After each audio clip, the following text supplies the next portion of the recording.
जय सेवालाल म्हटलं की तो व्यक्ती बंजारा समाजाचा आहे असं समजलं जातं. महाराष्ट्रात प्रत्येक जिल्ह्यात हा समाज आढळतो. विशेषतः यवतमाळ, वाशिम जिल्ह्यासह विदर्भात मोठ्या संख्येने बंजारा समाज आहे. मराठवाड्यात देखील अनेक ठिकाणी बंजारा समाज हा राजकीय, सामाजिकदृष्ट्या निर्णायक ठरतो.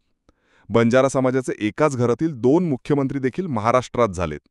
पोहरादेवी हे त्यांचं श्रद्धास्थान असून संत सेवालाल हे महान संत याच समाजात होऊन गेलेत. सध्या संजय राठोड आणि इंद्रनील नाईक हे 2 मंत्री देखील या समाजाचे महाराष्ट्रात आहेत.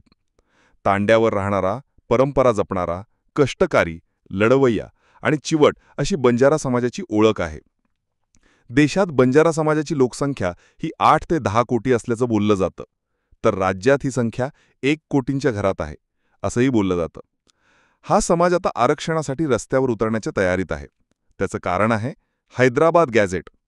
मनोज जरांगे यांनी मुंबईत आंदोलन केलं. आझाद मैदानातील आंदोलनानंतर मराठ्यांना कुणबी आरक्षण देण्यासाठी हैदराबाद गॅझेटचा आधार घेतला जाणार आहे. निजामकालीन नोंदींचा आधार घेऊन मराठा समाजातील लोकांना कुणबी प्रमाणपत्र मिळण्याचा मार्गही मोकळा झाल्याचं आता बोललं जाते. याच हैदराबाद गॅझेटमध्ये जसं कुणबी जातीच्या लोकसंख्येचा उल्लेख आढळतो, तसाच बंजारा जातीच्या लोकसंख्येचाही उल्लेख याच गॅझेटमध्ये आहे. तत्कालीन हैदराबाद राज्याचा बहुतांश भाग ज्या तेलंगणा राज्यामध्ये आहे, तिथे बंजारा समाज हा एसटी म्हणजेच अनुसूचित जमातीमध्ये आहे. त्यावरूनच आता बंजारा समाजालाही एसटीचं आरक्षण महाराष्ट्रात मिळावं अशी मागणी होती आहे. बंजारा समाज हा देशभरात पसरला आहे. कुठे तो ओबीसीमध्ये आहे, तर कुठे SC/STमध्ये. महाराष्ट्रात विमुक्त जाती, विजे या प्रवर्गात त्यांना आरक्षण देण्यात आलेलं आहे. पण आता हैदराबाद गॅझेटची चर्चा आणि तेलंगणा राज्यातील आरक्षणानंतर STमधून आरक्षण द्यावं अशी मागणी केली जाते. महाराष्ट्रात सध्या विजे प्रवर्गाला 3% आरक्षण असून ST प्रवर्गाला 7% आरक्षण आहे. महाराष्ट्रात धनगर समाजाकडून देखील ST प्रवर्गातून आरक्षण मिळावं अशी मागणी केली जाते. इतर राज्यात धनगरांनाही STमधून आरक्षण असल्याने ही मागणी महाराष्ट्रात सुद्धा होते.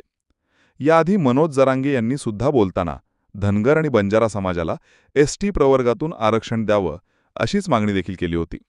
तर यावेळेस बंजारा समाजाचे नेते हरिभाऊ राठोड काय म्हणाले ते ऐका. आता बंजारा समाजाला STमध्ये जाण्याचा मार्ग मोकळा झालेला आहे. खऱ्या अर्थानं जेव्हा ह्या हैदराबाद गॅझेटमधील नोंदी बघून जर मराठा समाजाला कुणबी करत असतील, तर आम्ही ओरिजिन 1956च्या पूर्वी म्हणजे कायद्यानुसार खरं म्हणजे 1950ला जे समाज ज्या संवर्गात असेल, अर्थात आम्ही त्या ठिकाणी SC आणि STमध्ये होतो. आपण जर बघितलं नांदेड, परभणी, त्यानंतर औरंगाबाद, उस्मानाबाद, बीड हा जो मराठवाडा निजामचा स्टेट होता, तर तो एंटायर द्विभाषित राज्य झालं तेव्हा मुंबई राज्य प्रांतामध्ये विलीन झालं. आणि आपण महाराष्ट्रामध्ये 1 जून रोजी म्हणजे 1960ला आपण महाराष्ट्र निर्मिती झाली. पण नियमानुसार, कायद्यानुसार आपण जर बघितलं संविधानानुसार, तर बंजारा समाज 1956 पूर्वी हा बंजारा समाज शेड्यूल टाईपमध्ये होता, आताही आहे.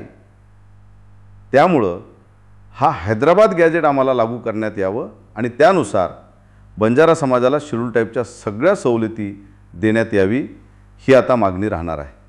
त्याच्यासाठी मोठा लढा आम्ही उभा. तर हरिभाऊ राठोड यांनी देखील हैदराबाद गॅझेट आणि तेलंगणाचा उल्लेख करत मागणी केली आहे की आरक्षण मिळावं आणि आंदोलनाचा इशारा दिला आहे. त्यामुळे आता सरकारसमोर वेगळाच प्रश्न उभा राहिला आहे. ओबीसींकडून देखील हैदराबाद गॅझेट लागू करण्याला एक प्रकारे विरोध होतोय.